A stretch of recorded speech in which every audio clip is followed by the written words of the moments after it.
Good day and welcome to Here We Grow. I'm your host, Bernie Wetter. Well, there's a surging trend across North America for homeowners to have tropical plants in their homes and in their living spaces.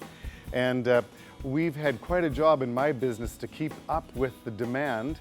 And so we've been, every week we're bringing in tropical plants just to satisfy our customer base. Now, the one thing I gotta say about bringing in tropical plants, everything we do nowadays, we're trying to reduce our footprint. Unfortunately, we can't propagate tropicals very simply here in the heart of Canada. It's just too cold in this temperate climate. So we're bringing these plants in from Florida and southern areas. And we're also bringing quite a bit in from Vancouver, but in turn, Vancouver's bringing a lot of theirs up from Florida. So, but that's what we have to work with. We're happy with the product that we get from Florida. And I've been down a couple times to Florida and taken a look at it. It's absolutely amazing. You go into some of these production farms. The one that was most impressive was a field of ferns, you know, kind of this size over here. So they're about 2 to 3 feet in diameter. And I think in one field there was 800,000 Boston ferns. And it's just, you just can't fathom it until you see it yourself. So it's a very exciting area, and certainly it is the trend right now. So what we're going to do today in our program is we're going to talk about some of the modern, or I shouldn't say modern, but the more popular tropical plants that people are wanting to bring home. And then we're going to talk a little bit about their care and maintenance and repotting and that sort of thing. So I want to start off with the benefits of having tropical plants. There's about 3 of them. The first is they purify the air. So if you were, let's say, painting in your home, they take some of those toxins out of the paint and they absorb them into the plant, and they store them there. So we're not breathing those things in. And you know the whole the carbon cycle story. So plants take in carbon dioxide, which we are emitting through our burning of fossil fuels. They take that carbon dioxide in, they store the carbon, and they let the oxygen go. So they're a great purifier for anywhere in your home or your outdoor living space. We know that that's a good thing. The second is that they beautify the home. They're lovely looking plants. I know that in my garden center, when it's empty, it doesn't look like much. It's just concrete floors and plastic ceiling and some metal structure. But when you fill it full of tropical plants, it all of a sudden comes alive, and it's a place of beauty. Your homes are the very same. And the third thing is that it gives us the feeling of being in the tropics. And I've tried to create that in our little theater here this morning. You know, we're all feeling sad right now because this is 2020 right now that we're in, and COVID is upon us, the pandemic. So we can't travel, so we're trying to bring some of those travel experiences into our home. We can do that with tropics. So we don't have to go to the Barbados or Jamaica or Mexico.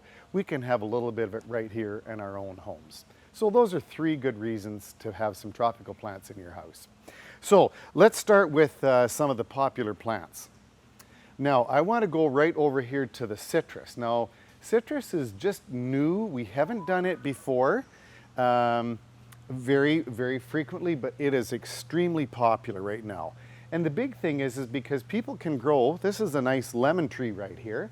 People can grow this and actually produce lemons in their home. So we've got right now, what can come up into Canada is lemons, limes, grapefruit, and then also there's a tree called cocktail. And so they've grafted each of those onto one stalk. So you can take that home, and if you're good enough with plants, you could actually produce all of those citrus fruits on one tree. So it's quite a unique thing. And before I get too far in, what you're going to find in pretty well all the tropical plants is that you can get it in any size. Now I'm just going to pull these two out. So there's a lemon and an orange. Now those are in 1 gallon pots. But you can also get it in this big 10 gallon right here, and you can see the size of the pot down here. It's pretty big, so it's heavy. So you're going to have to be able to have enough strength or find somebody to deliver that plant to your home. It's pretty heavy. I would say that whole tree weighs, probably 60 pounds. So, and that's assuming you're watering it properly. So just keep in mind, you don't have to buy the big plants. They're beautiful and they fill up a corner pretty nice, but you can start with small ones if you have smaller spaces to live in, or you just want to watch it grow into something bigger. And I should also say that with this trend in tropical plants, you're finding them everywhere. So they're in our garden centers, they're in our hardware stores, they're in our grocery stores, they're in all the big boxes. So depending where you like to shop, you're going to be able to find some tropical plants. Now we'll start right back over here again.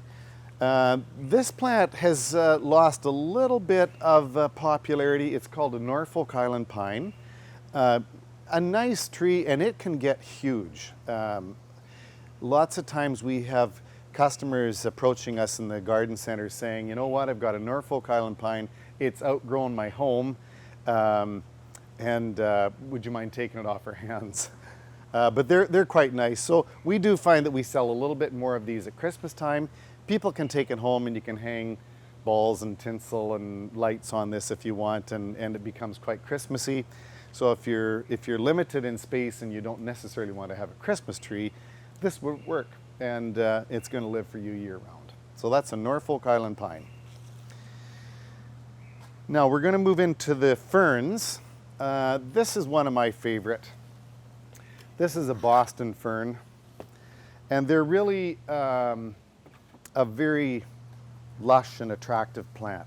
Typically it's meant for hanging, so that's why we have it on a hanger here. You know, you may have a hanger in your home, or a hook on your ceiling, or you might have a plant stand. And any one of those work really nicely for a fern. But you need to have it set up so that the fronds can flow down over top of whatever it's being held in. So that's a Boston fern. So here again, we've got it in a hanging basket. That's an 8-inch hanging basket, or here's a little 4-inch pot. So if you just have room for that, it's a great little plant. It needs good sunlight, but you know, for periods of time you could put it in your bathroom, because I think these look great around a tub or around your sink. They love the humidity. So you could put it in a bathroom because typically they don't have a lot of light in them, but put them in there for a week or two and then bring them back out into the sunlight. Now while we're talking about ferns, there's another one that's become quite popular, and it's called the Kimberley Fern. And what you'll notice about the Kimberley, and there's the two sizes again, but it's very erect. So different than the Boston where the fronds are falling down, this one tends to go straight up.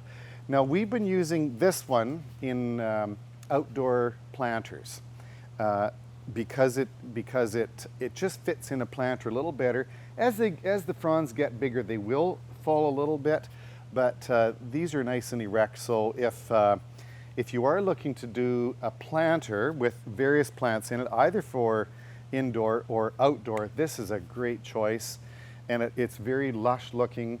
We've really enjoyed using them with annual flowers and other grasses. They look really good with colored flowers.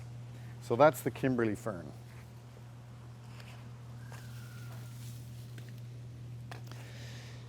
Now, this is another popular one. You're going to have to excuse me up and down here. This is called the Monstera. Lots of you will know it as a philodendron, but it's very typical because it's got the cut leaf. So if you've got lots of space in your home, this is a great plant. It fills up a corner nicely. It's very lush looking, very tropical, and it can get quite large. And it also will want to spread out a lot more than this, so it could actually climb on a wall if you really let it go. So lots of people like the Monstera. Now this is just a small version of that. This one isn't a cut leaf, but it's still a philodendron. So there's lots of choices.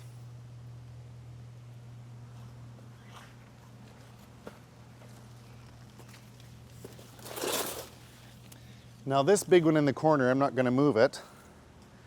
It's a Schefflera. Some people call it the umbrella plant. Now what I would like to talk about here is that within all of these plants you can get variegation. So if you want to change things up a little bit, this one is solid green and this one is variegated, so it's got a nice yellow center on the leaf. So it just adds a little bit more color and interest into your home. So as you can see, this one gets big and it's going to keep growing. So, you know, if you got a home with a vaulted ceiling or you just got a big area, you can put this in the corner and it'll just bring your whole home to life. And you don't have to be afraid of pruning this one. If it's just, you know, a branch is getting lopsided or it's just getting too tall, you can chop it off and it'll sprout again from that.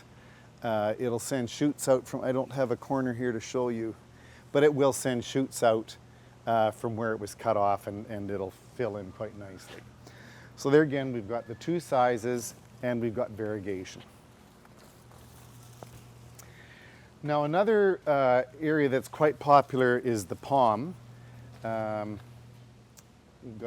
There's lots of different varieties of palms.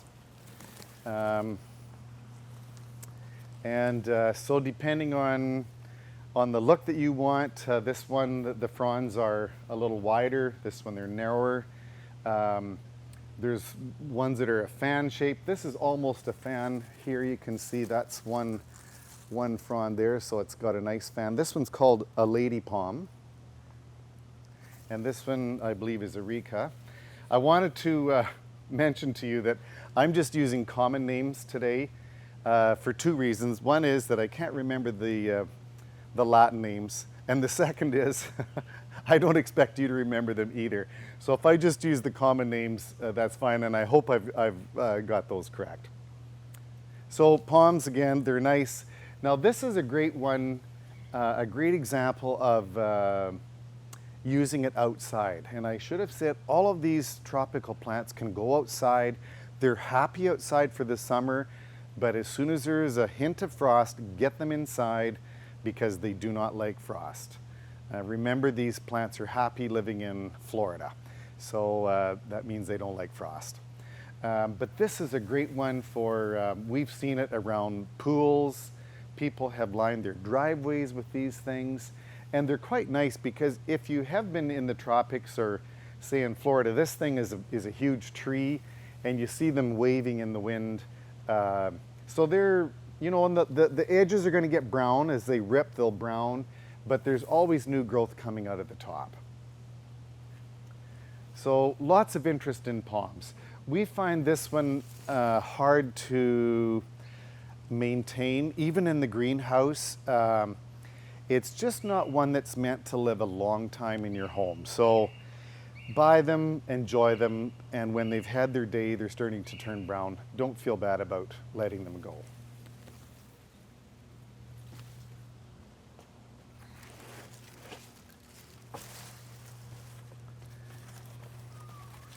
So this is another nice one. I do know the Latin name in this. It's Ficus lyrata, but the common name is Fiddle Leaf Fig. So it's a fig tree. So if you look at the leaf here, it's shaped like a cello. It's more like a cello than a violin. It's got a big wide at the end here. It's wide, and then it starts off narrow. So that's called the fiddle leaf. A nice plant. This too will get pretty big, but it's just lush, it's dense, and we can get these either in bush form, which is this, or you can get it in more of a tree form, so the leaves are cleaned up on the bottom and then there's just the head, the canopy of leaves on the top. This is a nice one.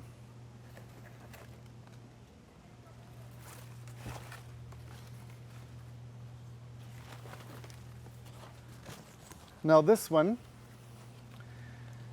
is called Alocasia. I don't know that there's a more common name than that. And there's a lot of different shapes and sizes of the Alocasia. The one that we have enjoyed getting around Halloween, all the spines are white and the leaf color is a very dark green, so it kind of gives you that spooky skeleton look, and it's kind of a fun one to have around Halloween. But it's quite a popular plant, not as attractive. You know, you got a lot of the stalk here. What they tend to do is, if you can see in there, they've chopped off the main stem and sealed that off, and then all of these other ones sprout out from that. So that's why you get multiple stems when they cut this one off. But it's a nice, if you're into collecting tropicals, this is a great one. And it's a big one, so we do have the smaller size. When you bring the smaller ones in, they're just a little more fun to have. Typically, tropicals are just greenery, but we do have a few that have color. One of the attractive ones here is the Anthurium. And I've got just a variety of colors here. So we've got pink, burgundy, kind of an orange, and then a nice deep red. So that's the plant there. It doesn't get a whole lot bigger than that, but a unique, it's a leaf really, and this is the seed pod here. But it's just quite attractive.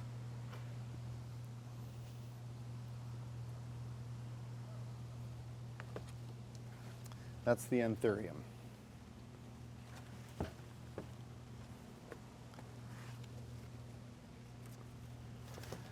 Now another one is the Bromeliad, and it's pretty unique. These come in red, yellow, orange, and I've seen one that's in the pinker shades.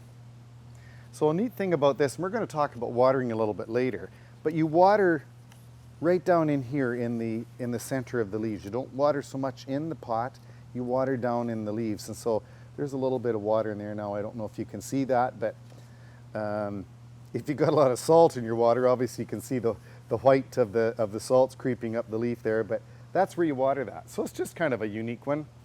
The color here will last several months, and then it just kind of fades out.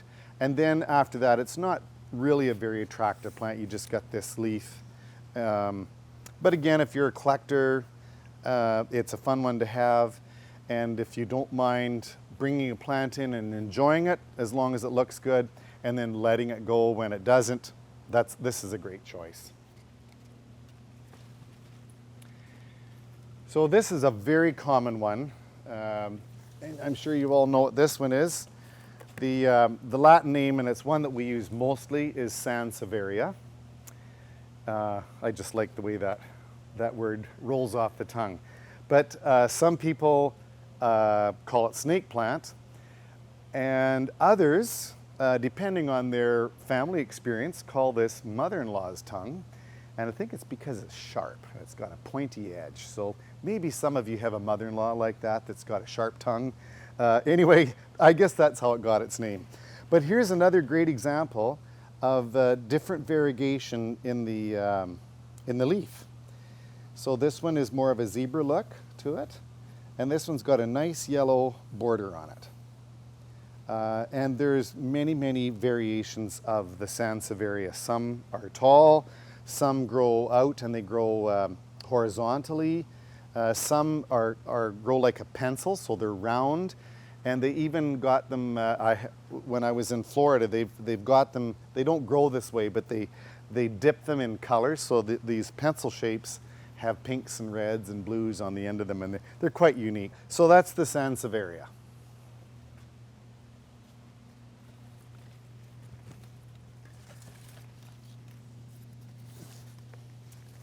This is the Diefenbachia, and I would say that it's fallen a little bit out of favor in the last few years.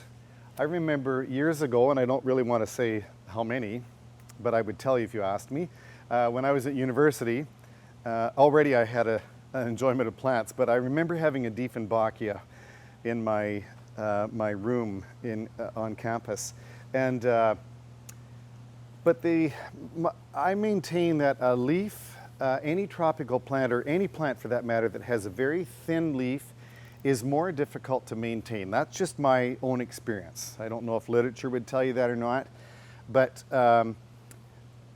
anytime people have had Diefenbachias in their home, a lot of the bottom leaves, which is typical, they'll die off, and then you keep getting the growth out of the top. I just don't find that personally very attractive. But you know, if you have plants in a cluster, and this is in the back, as it gets taller and the leaves fall off the bottom, then it makes a nice filler. But certainly if it's a healthy plant like this one is, it's quite attractive. Big leaf, again, a very interesting variegation in the leaf. This is quite blotchy. So there's many different variegations in the Diefenbachia, and they keep coming up with new ones all the time. But that's a nice plant.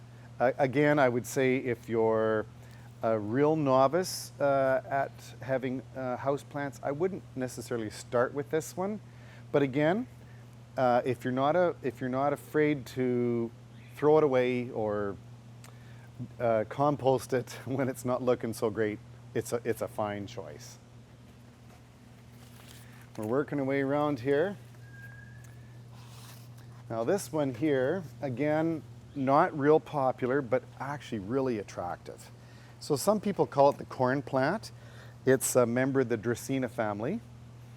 And again, a lot of variegation and variation with different ones. I believe this one's, the name's not on here. It might be the Janet Craig. But they come here, and some of them are a brilliant red color, and dark green. Some are very lime green color. So if you just wanted a collection of these, of the corn plants, you could have a lot of different coloring in your home, and it would just be very tropical, very tropical. So that's a nice choice. There again, the bottom leaves, as it ages, the bottom leaves drop off. You have to keep kind of clipping them off, and then your top growth keeps getting taller and taller as time goes on.